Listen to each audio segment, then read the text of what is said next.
Hey everyone and welcome back to the Sports Zection. So, Chelsea 2, Servette 0.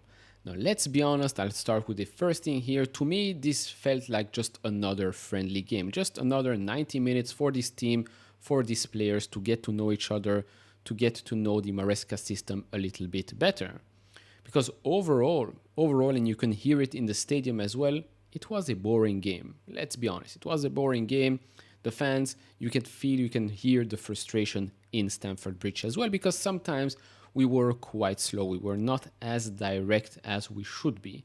Probably as direct as we would have been if this were a Premier League game. Again, some players like decisive, I think it's the first minutes that he gets, right? So, good couple of minutes, well, plenty of minutes for him. That's great to see. Now let's touch already right now on the Margiu miss. Horrible miss. Horrible miss, no other way to put it. Horrible miss. But other than that, it does not change anything, especially not my perception of him as a player. He's still very young, still very talented. It can happen to a lot of players. I think last season Haaland missed a howler like that as well, right in front of goal. So it happens even to the best of the best. Nothing changes from my perspective. Margiu, I think he's going to be quite a good player for Chelsea. He always puts in 100% effort each and every time I watch him play. Yeah, mentally for him it's probably horrible because he really wanted that goal at Stamford Bridge for Chelsea in a competitive game, even though I view this as another friendly one. He will get another chance. He will get plenty of other chances, so that's fine. I mean, that's just my opinion. Do share yours down in the comment section below. This is not me excusing him for missing it. He should have scored 100%. But let's not overreact, shall we? Then, talking about, we have to touch on Mudryk, right? Thank God we have Neto. Thank God we have Felix, Madueke, Palmer, and Nkunku. Okay, because how much longer are we going to let him, let's say, or give him more and more chances, right? It's truly amazing that sometimes he does the incredibly hard stuff quite easily, but then somehow an easy pass, a shot, a simple stuff, he doesn't know how to do that. Truly amazing. But anyways, now you could see that our bench is much stronger than the one that we had last season and even season and a half ago, 2 seasons ago. So that's already a big plus for me, for the team as a whole, to have more competition. But at least if we need quality, then we can look at our bench and bring that quality on the pitch. That's very important. Madueke, in my opinion, needs to stay and needs to play. Yes, I know he's selfish sometimes, but if we talk about selfishness, we can look at, for example, Sterling. We know he's not going to play for us anymore, but Sterling was also selfish at Chelsea. He was a very good player in Manchester City, let's be honest. At Chelsea, not so much. Last season, he did start the season quite well, but, he did cost us, let's say, 6 points, I think, last season, where he could have passed the ball and it was an easy goal. Okay, but your wingers naturally have to be selfish. And you want them to be selfish. You want them to take that risk, right? To take on their man, dribble and then shoot. Madueke does exactly that. Yes, maybe sometimes he doesn't defend for the team. Okay, fine. To be honest, I rather him take on his man, dribble, shoot, score goals and assist, than have to track back all the time and then lose some stamina because he had to track back. No, we have enough midfielders and a back four for the defensive phase of the game.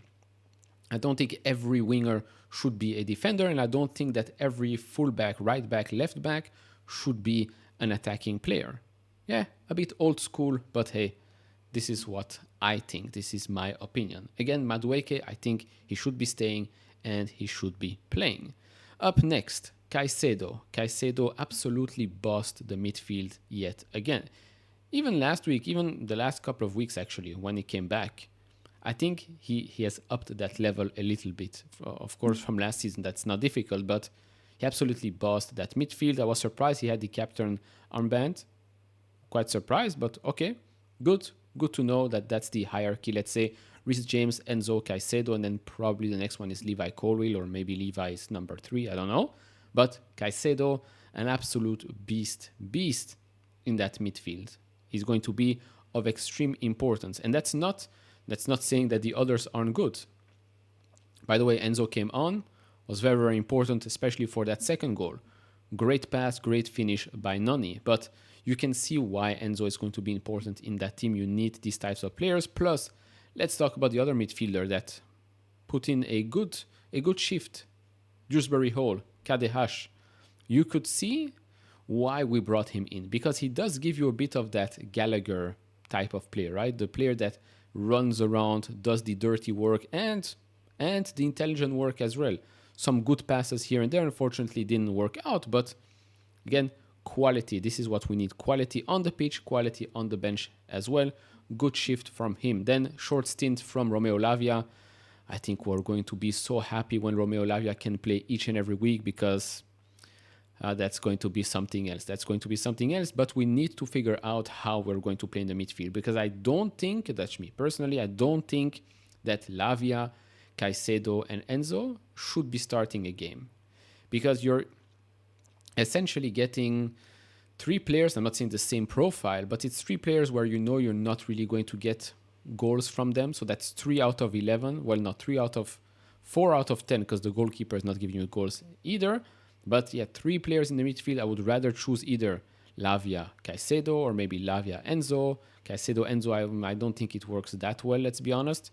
So yeah, you have to choose, because 3 of those to me is too much, because I'd rather see Palmer as a number 10. Then you've got Neto on one side, Madueke on the other, and then up front, Nkunku as a 10, Felix. You can play around with that. But that's the thing, you have to play around with that without already having Caicedo, Enzo, and Lavia on the pitch, because you can only field 11 players. Of course, we're going to have plenty of games, plenty of minutes for many, many players. Moving on to the next topic, and that's the topic of the back four. Let's be honest, I know there's a lot of excitement for Renato Vega. Yeah, good performance, good stint, quite some character. But let's not forget, this was Servette. And to be honest, we looked quite fragile for a long period of time in that game. Even at the end, Jurgensen, great save to keep a clean sheet. By the way, I think he should be the number 1 goalkeeper. Otherwise, why did we bring him in? Doesn't make sense. Okay, that's another thing to discuss maybe. But yeah, the back four is still quite fragile. Again, we are changing it up each and every week for now on, but hopefully we're going to find the real back four sooner rather than later, so they can play together much more.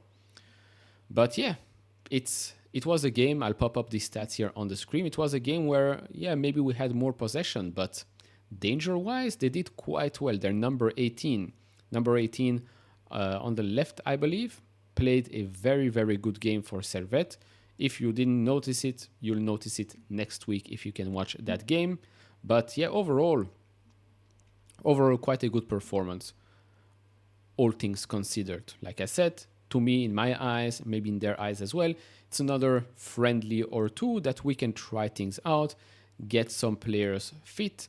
By the way, at the end of the game, I think there were some reports that Cole Palmer might be injured or might have gone off, holding his tight, maybe feeling something, cramps, a muscle.